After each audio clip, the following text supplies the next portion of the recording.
चला तर आज आपण बनवूया कच्च्या आंब्याचा मुरंबा।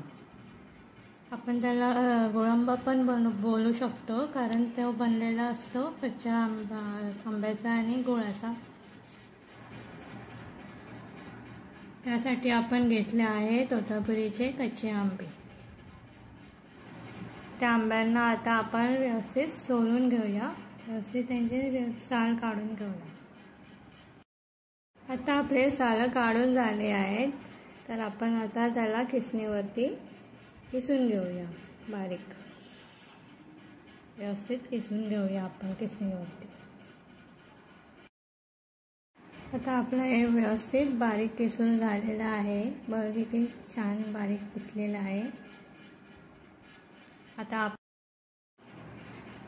किसलेला आंबा आपण आता मोजून घेऊया। 3 ते 3.5 बाउल आंबा झालेला आहे। आता 3-3.5 वाटी आंबा झाल्यानंतर त्याच्यामध्ये आपण 3 वाट्या गूळ टाकूया।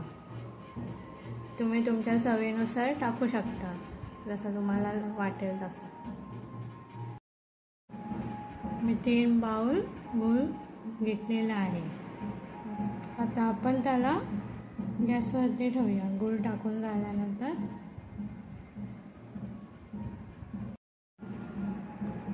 आपण आता त्याला गॅसवर ठेवूया आणि अधनं असं ढवळत राहूया आणि ते गुळाला पाणी सुटतं, ते पाणी सुटेपर्यंत त्याला अधनं ढवळतच बसायचं।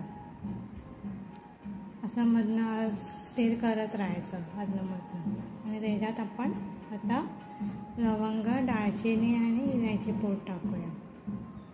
आता दालचिनी टाकली मी, त्याच्या पुढे आता लवंग टाकूया 4-5।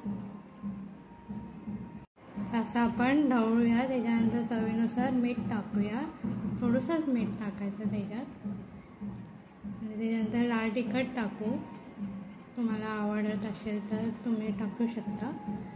त्याच्यानंतर आपण इलायची पूड टाकूया, व्यवस्थित कुटून घेऊया बारीक आणि ते टाकूया आणि परत ते व्यवस्थित एकजीव करूया आणि एकसारखं ते लागायला नको कढईला, म्हणून ढवळत बसूया, स्टीर करत बसूया। ते पाणी, गुळाचं पाणी सुकेपर्यंत असं स्टीर करत बसूया। थोडा वेळ आपण त्याच्यावरती झाकण ठेवूया 1-2 मिनिटासाठी व्यवस्थित। तर आपला हा मुरंबा तयार झालेला आहे। आपण आता हा मुरंबा एका बाउलमध्ये काढूया। आता तुम्हाला कसा वाटला आपला मुरंबा कमेंट्स करून नक्की सांगा। थँक्यू।